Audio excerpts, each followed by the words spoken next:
I've become quite skeptical of the unwritten rule that just because a boy and girl appear in the same feature, a romance must ensue. Rather, I want to portray a slightly different relationship, one where the two mutually inspire each other to live. If I'm able to, then perhaps I'll be closer to portraying a true expression of love. Hayao Miyazaki. Yay, another video about Platonic love and Ghibli. Didn't we already have that, you might think? But to this, I want to say, first off, there's no such thing as too much Ghibli. And secondly, this is not a video about Ghibli and Platonic love, but Ghibli and love according to Plato. There's quite some difference. I wrote my whole master thesis based on this quote of Hayao Miyazaki. And doing the research of the term Platonic love, I came across so many new discoveries I hadn't heard in any video up until now. So I thought it must be worth sharing all this information with other people. In the first part of my work, I've dived into the work Symposium, where the term originates from. And in the second part, I've analyzed Hayao Miyazaki's Howl's Moving Castle and Isao Takahata's The Tale of the Princess Kaguya with the term in mind. I looked into Isao Takahata's work as well to make the point that this theory of Platonic love applies to all works of Ghibli. So yeah, let's directly jump into the term Platonic love. As the term suggests, Platonic love comes from the Greek philosopher Plato and originates from his work, which was approximately written in 5th century BC, the Symposium. Symposium by definition means gathering, a coming together of a group of people where something is celebrated or discussed. In this case, a bunch of Athenian men come together to celebrate the success of a poet named Agathon. And somehow the conversation turns out to be a discussion on eros and love. This format is very usual for Plato. In most of his works, he reveals his philosophy through dialogue. One of the most important things here is that the dialogue also has Socrates in it, so in the end, everything comes together in his wisdom. But before that, 5 other men of the Athenian elite give their opinion on eros and love. The first speaker being Phaedrus, who believes that eros is the eldest of the gods. Eros here is the first existence, thus the origin of everything good and beautiful. In this sense, he says, "For what is to guide people who want to live beautifully throughout their lives can be achieved neither by wealth nor by anything else as beautifully as by love." So everything good only can be achieved through the power of love. And according to Phaedrus, this not only applies on a personal level, but also on a communal, societal level. Because for the shame of a lover before they're beloved, that person becomes the best version of themselves. For this, Phaedrus names a few examples like Achilles, who has become a war hero driven by his love. Next we have Pausanias, who differentiates between heavenly and vulgar love. According to him, vulgar love is obviously the bodily attraction, the superficial love, and heavenly love is the spiritual and intellectual love. And funny enough, for Pausanias, there's only one way of experiencing true love, and this is between an elderly wise man and his younger male lover, because only men are capable to achieve the good with their love for one another. Everything else is just vulgar love. This is the written text, and many of the research papers on this book suggest that Pausanias just wanted to flex his influence on the occasion of the day because he himself was Agathon's lover. He just wanted to say that Agathon's success is because of him. The same principle that personal interests are applied in the definition of love can also be seen in the next speaker, Eryximakos, a practicing physician who defines love through everything in the universe. For him, the universe exists within these paradoxes, contrasts, and love, eros, is the balance between all of these contrasts, creating harmony on the universe. Here, Eros' role as an all-encompassing god is one of his most important characteristics.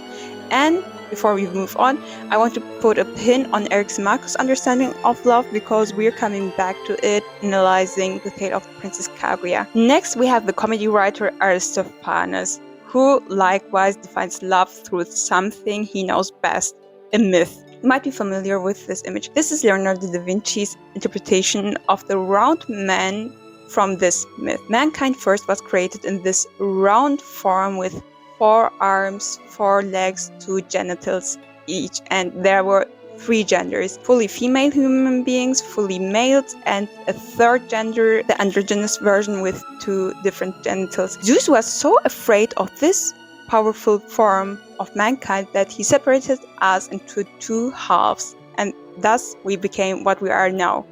And love is the search for your other half. You can never feel fulfilled until you find your other half. And this is also how sexual orientation is explained. If your other half was also from the same sex, you feel drawn to the same sex. But if you were separated as this androgynous form, you feel attracted to the opposite sex. And now, before Socrates enters the chat, we have Agathon, the host himself, who contradicts the belief that Eros is the eldest god. For him, he is the youngest. Eros, love, is the most vibrant, dynamic, and beautiful form amongst all the other gods. These are obviously very superficial summaries of what these men said. We are going a bit more into detail when it comes to Socrates. Interesting enough, while Pausanias said that true love can only happen between 2 men because women are not capable to experience the highest form of spirituality and intellectuality, Socrates turns this around. He doesn't talk about what he thinks love is. Socrates recites a prophetess named Diotima and her wisdoms. So the wisdom doesn't reveal itself through Socrates, but in this case, through this woman. Diotima has a completely different approach to love. For her, love is neither a god nor a human being. It's the child of Horos and Penia, wealth and power. This ancestry gives love the characteristic always striving, never fulfilled. What he gains slips away again, so that Eros neither ever suffers want nor is rich, and also stands in the middle between knowledge and ignorance. This is very important because it's only through this intermediate state that true knowledge can be attained. For neither the ignorant longs for something he is unaware of, nor the knowledgeable strives for something he already possesses. Here the pursuit of wisdom is characterized as a virtue because knowledge contains beauty and beauty contains bliss. And this eternal state of happiness is the goal per se. It doesn't need any other reason. Diotima's definition of love comes together in the ladder of love, the Scala Amoris, beginning with the bodily attraction, finding its final form in true beauty. This ascent begins with appreciation of one single body, and from there on, this person gets appreciation for all bodies, moving next to the appreciation of the soul, moving from the beauty of the soul to the beauty of knowledge, laws, and finally to beauty itself. This final form of beauty is eternal, unchanging, and not bound to a particular thing. Socrates, convinced by Diotima, shares her definition of beauty. Love drives human action and the pursuit of goodness, and strives for immortality through creation and the encounter with the supreme beauty. Diotima's insights make love a fundamental force, leading us to the philosophical life and the highest form of existence. Thus, love is merely a desire for physical beauty, but a profound force that leads to an eternal possession of goodness and the pursuit of ultimate happiness and wisdom. At this point, I asked myself, how can it be that we have a completely different understanding of Platonic love today? Because as you can see, bodily desire is not disregarded within Plato's work. It's not the final form, but it's a binding step, an important step that leads to the final ultimate form of beauty. To understand this, I've looked into the history of the Symposium's interpretations. This change started with the interpretations during the era of Neoplatonism in the 1st century AC. Here, philosophers like Plato started to focus only on the final form of love and interpreted it as a cosmic form of love, a very highly spiritual form. This also continued in the medieval interpretations of this work. Here we have thinkers like Dionysius, Johannes Scotus Rogena, and Thomas von Aquin, who interpreted the Scala Amoris as the ascent to God. These philosophers from the church took this concept and adapted it into their context. But the complete shift to today's understanding of Platonic love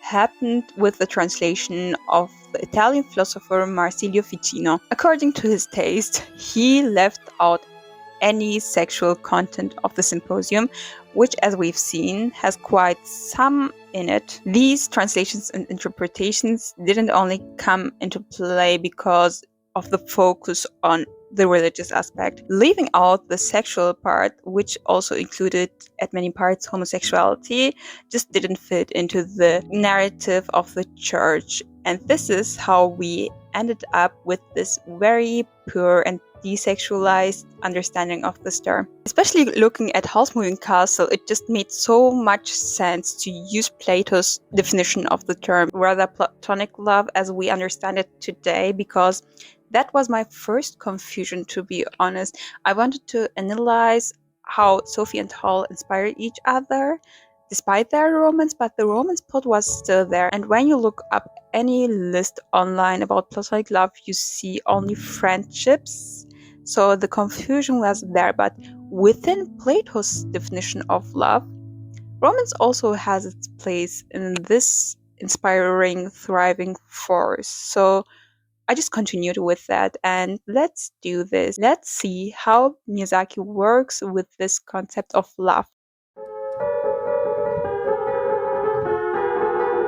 Hayao Miyazaki's Howl's Moving Castle is an anime from the year 2004 and is based on the novel with the same name by Diana Wyans-Jones. The film is set in a fictional kingdom where magic is recognized as a skill and tells the story of Sophie, a young woman with very low self-esteem who works as a hat maker. One day, unexpectedly, the so-called Witch of the Waste curses her and transforms her into an old lady. Accepting her fate as it is, Sophie leaves her home and finds refuge in the moving castle of the notorious wizard Howl, where she pretends to be a cleaning lady. These two are also accompanied by the fire demon Calcifer, who brings the castle to life, Howl's apprentice Markel, and a living scarecrow. During their stay together, Sophie discovers that Howl also has some fears that is bound to a curse, but above all, he suffers from the control of the royal government, which forces him to participate in an everlasting war. The following analysis is going to focus on love as this transforming force that leads to this happy ending, and how Miyazaki portrays love within his stylistic and thematic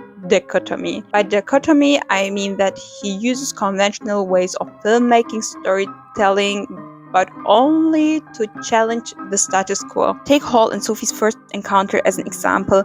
Miyazaki relies in this sequence heavily on traditional storytelling methods. It's not only thematically fitting the damsel in distress trope, where our male hero rescues our female protagonist, it also captures the tradition through the visual narrative. At first, the camera is positioned above Sophie, taking the POV of the soldiers who harass her and look down on her.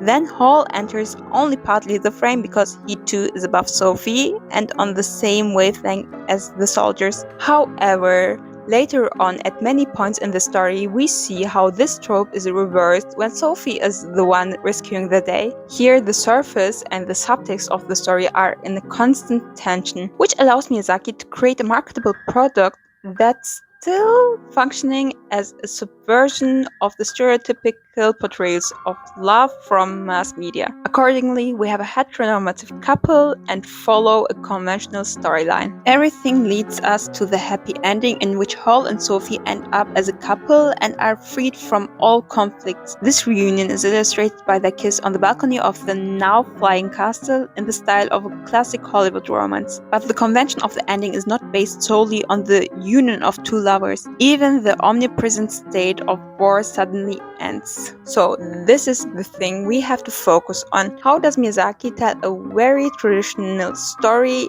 yet breaks through all the stereotypes of conventional movies? Here Diotima's conception of love comes into play. As Socrates recounts the teachings of the prophetess, Eros is not a god.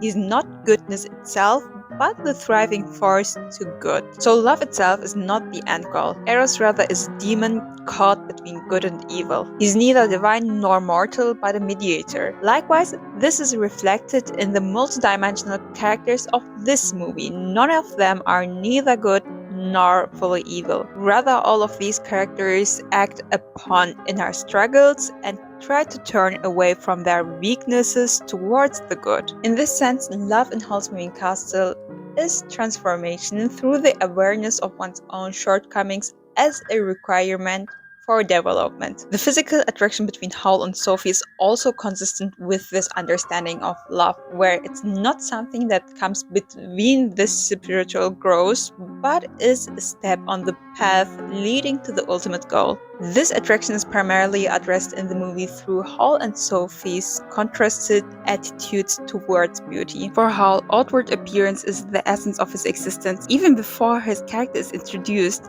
the women of the town talk about Howl as a very handsome magician who uses his looks to seduce women and eat their hearts. In this sense, after his failed hair-dyeing attempt, he says, "What's the point of living if you're not beautiful?" While Howl sees his destiny in external beauty, Sophie completely rejects her own appearance. When her sister asks her about a possible encounter with Howl, she says, "Don't worry, Howl only picks up beautiful women." And even after Howl's breakdown over his appearance, she mentions, "I'm not beautiful, but I can live with that." This illustrates Plato's ladder of love, which leads from physical beauty to spiritual goodness. In keeping up with what makes anime special, Miyazaki expresses this visually through character design. Transformation is primarily visualized through hair. External change is a symbol of inner development. Sophie's curse ends, but her white hair remains as an expression of her changed confidence. Howl's fears are also determined by his character design. On the one hand, the change in his hair color is a big step for Howl's obsession with superficial beauty. As with Sophie, Howl's transformation does not come about through magic but through his inner maturation. Howl's inner struggle in particular is directly linked to his fear of war.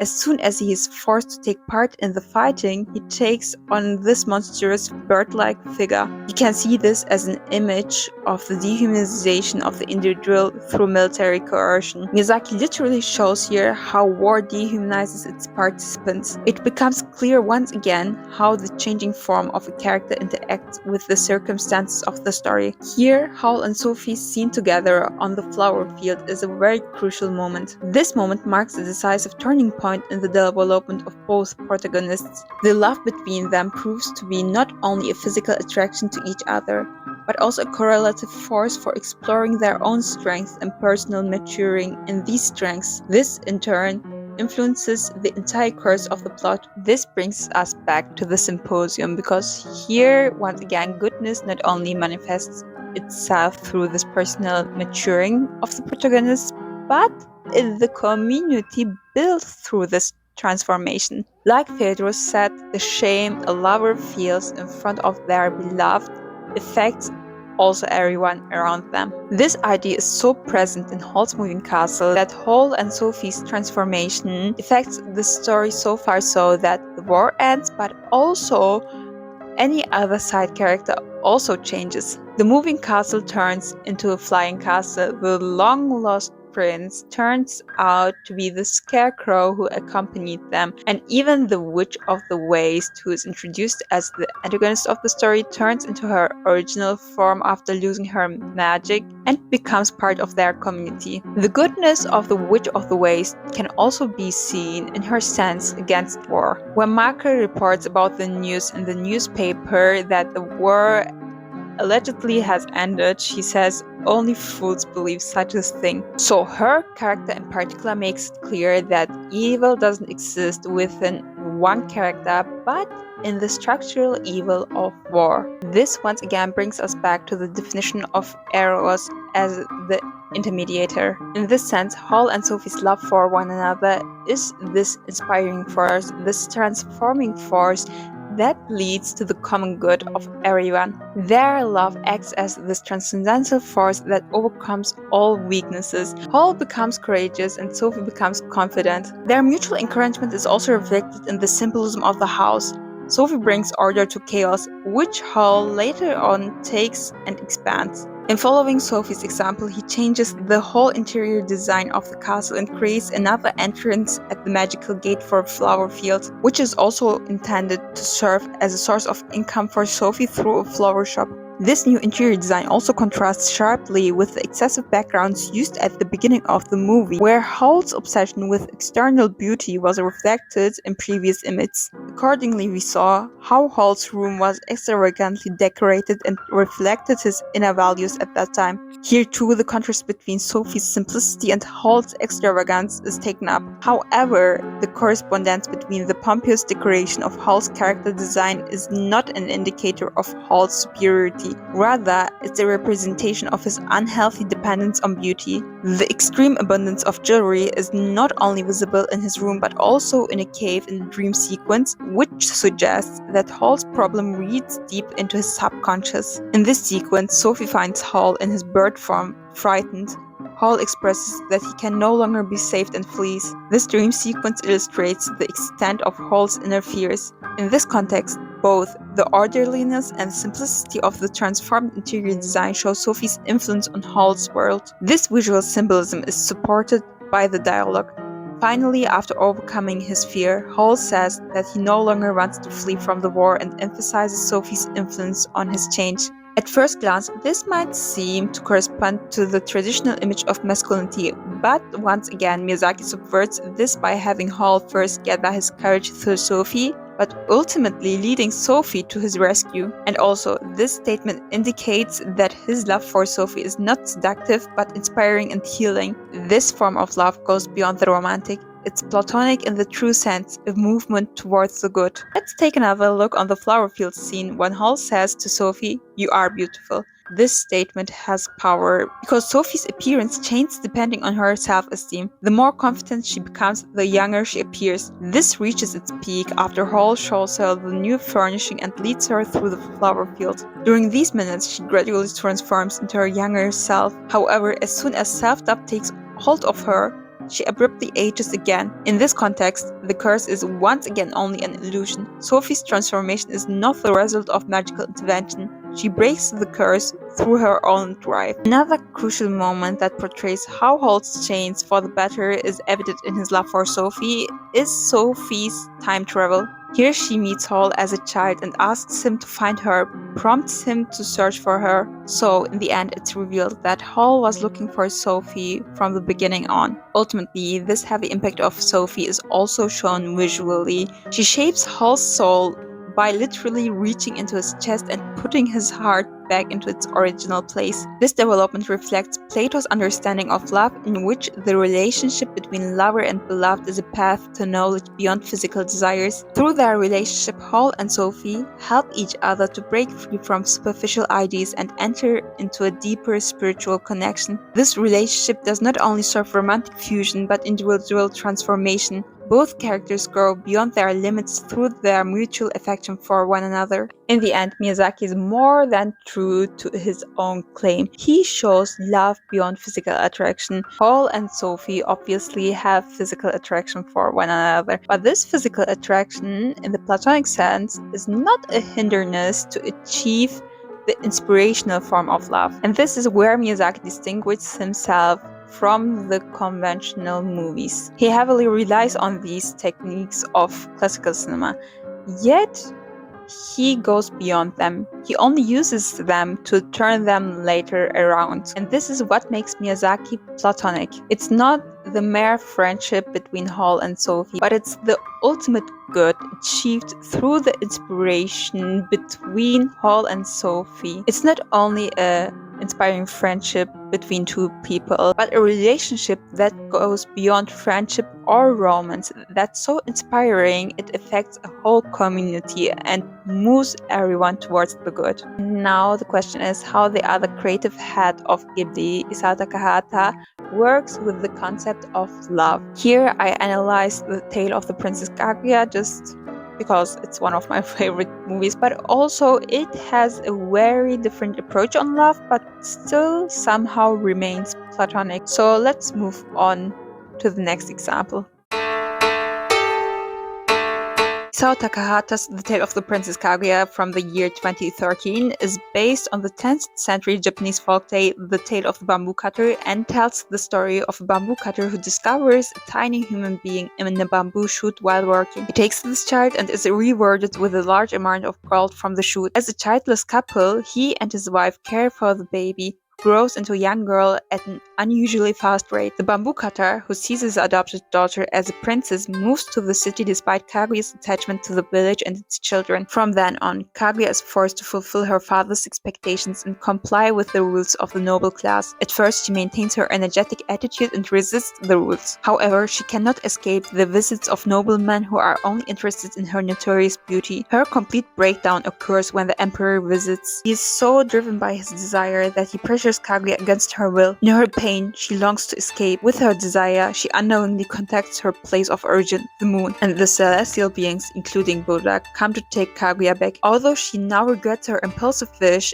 as she loves her parents and the world, she cannot resist the will of heaven. On her journey, she finally loses all connection to the earthly world. While Hayao Miyazaki used very conventional ways of filmmaking and storytelling to critique them later on, Takahata does this from the start. He deconstructs every expectation and norm on every level. When it comes to Kaguya's love story, there is especially one very interesting character. Her childhood friend Tsutemaru, who remains only as a potential. This is a very intentional choice made by Takahata and showcased through two encounters of these two after their separation. Their first encounter happens within their social realities, where Kaguya has the role as a princess and Tsutemaru is stealing something because of hunger. This moment just shows the impossibility of their romance. And their second encounter is the portrayal of their wishful thinking, only a fleeting moment in both of their lives, escaping their realities. We are going to talk about this second encounter later on. Anyways, their relationship only remains as a possibility, as a potential for a romantic plotline, but never develops as such, so we can't even count this as an unfulfilled romantic story. Kaguya's tragedy is not the failure of her love story. Takahata avoids going this classical way of storytelling and doesn't utilize romance in a way that creates this myth not aligning with reality. The Tale of the Princess Kaguya rather wants to show us how a woman, self-determined and strong-willed by nature, can still be broken down by social expectations and irrational orders. So, to come back to Tsutemaru, he is obviously shown as a potential lover through his tenderness, through his closeness to Kaguya, but Takahata just doesn't give into the expectation of the audience. So there is an obvious absence of a romantic plotline. Here one might ask, if there is no romance, if there is no lover, where is the platonic love? Here we are at the point where we put down the pin from Eric Simakos. Do you remember him from the Symposium, who said that love is the harmony created through the balance between the contrasts in the universe? It's in everything. And this movie pretty much follows this understanding of love. One example of this is the visual design of Kaguya's days in the village, which are characterized by elements of nature. Visually, Kaguya and her friends are constantly framed by life of the nature setting. Also, detailed shots of plants and animals appear repeatedly here and there. Just as these natural motifs are highlighted individually, there are also numerous shots in which Kaguya herself is surrounded by animals and plants. So, nature plays a central role in the visual language and takes on a character of its own. Kaguya's happiest moments always occur when she interacts with nature in the pictorial space. In addition to these images from her life in the village, this significance is also evident in the fleeting moments that bring her joy despite the restrictions she must endure. However, the fleeting moments do not reflect the same harmony as the images from her childhood. For example, a transcendent dance scene among the cherry blossoms of a large tree is interrupted by a collision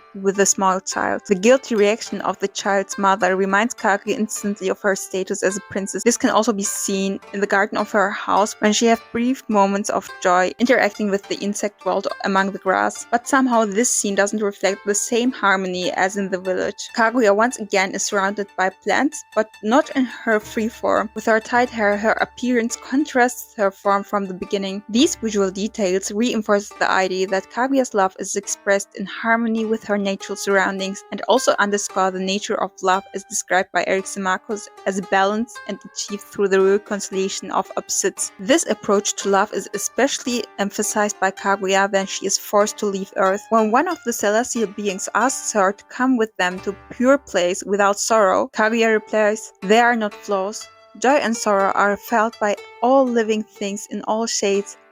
Birds, insects, animals, grass, trees, flowers.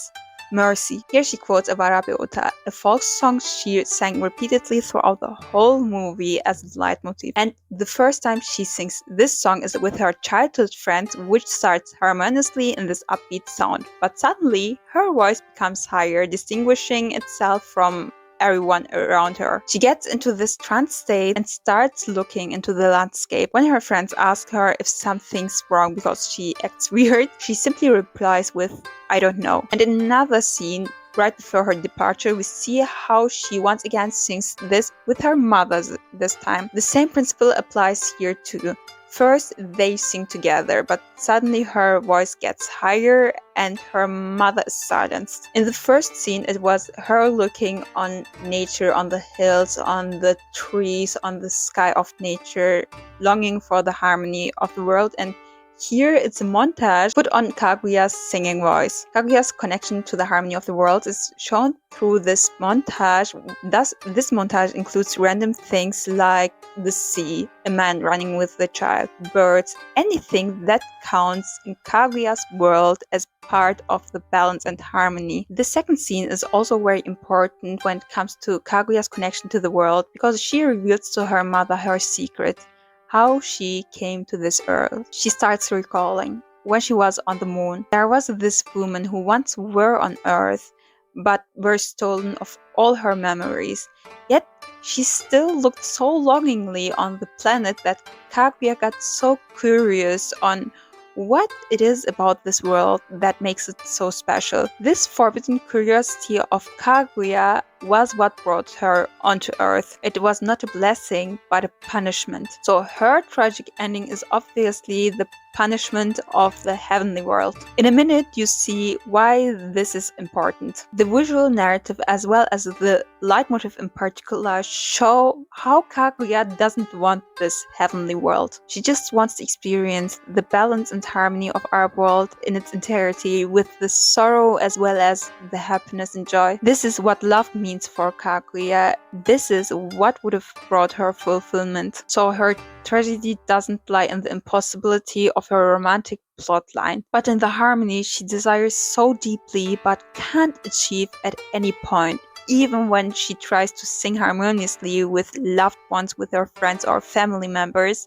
she can't even achieve this harmonious tone. To open the definition of love according to this movie a bit more, let's ask the question: if bodily desire doesn't exist within this concept of love, does it equal the medieval understanding of Platonic love, where it's only a spiritual and intellectual form of love? Because as we can see through her suitors, bodily desire is also very much disregarded in this movie. What starts as a satire with Kaguya's challenge to these noble men, where at first they are turned into laughingstocks, takes a very dark turn.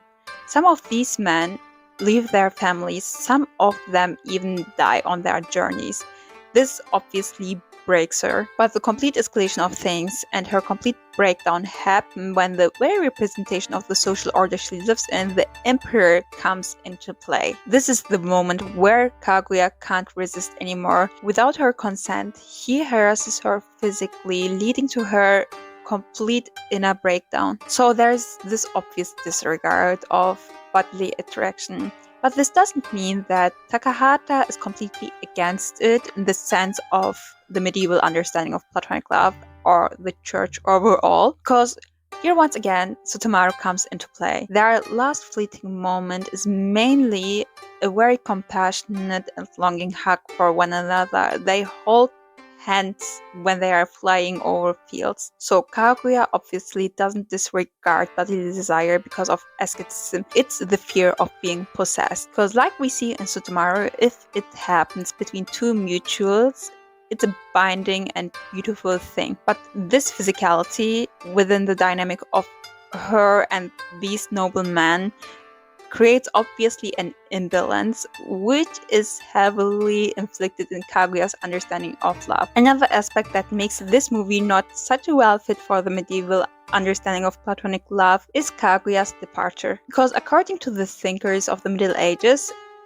especially the ladder of love stands for the ascent to God. Anything worldly must be transcended to achieve godly love, heavenly love. And here in the tale of the Princess Kaguya, we have this literal image of Kaguya's ascendance from Earth to this heavenly sphere on the moon. Yet this once again is not what Kaguya was looking for. Like the social order of our world, the celestial beings with Buddha on top of them as the representative of that order is as much despised by Kaguya as the order here. There's this image of ascendance as part of the tragic ending of Kaguya. So Kaguya's image of ascendance to this heavenly sphere is part of her tragedy. This is not a liberating moment for her. Kaguya turns to a place she already once tried to escape. Again and again, we see how Kaguya constantly turns towards the earth, turning her back to Buddha, and even having the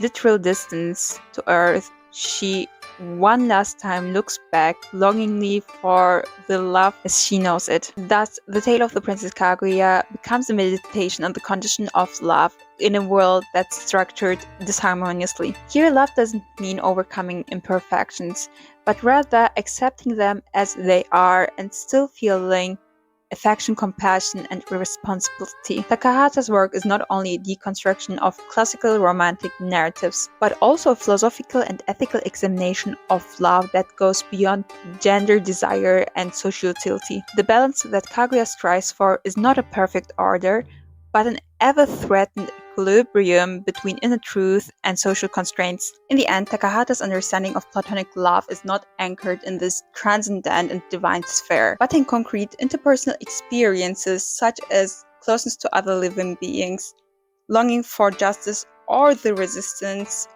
to injustice systems. Kaguya's love does not follow the classical redemption arc where everything is redeemed through the love story. Rather, she actively rejects this romanticized perfection and acts as an ethical force that reveals this harmonious order and exposes social injustice that destabilizes this order. So in the end, even so, Takahata doesn't follow the ladder of love step by step as Miyazaki did, he still has this underlying understanding of Platonic love.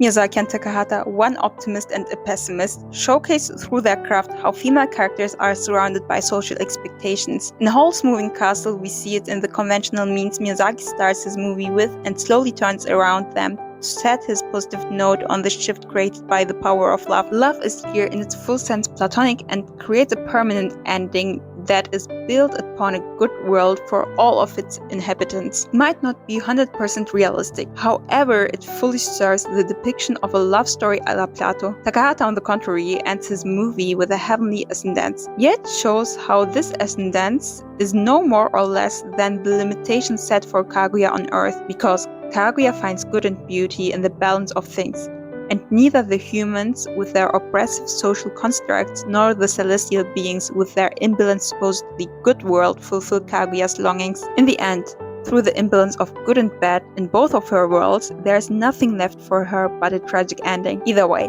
both masters of Studio Ghibli are doing more than justice to the claim to show love beyond romance. They understand love in its entirety with its earthly bodily side as well as its intellectual and spiritual benefits. In this way, both of them make love a vital point in their storytelling to convey the human experience in different contexts. And this is what makes both of them great representatives of Platonic love in their own way.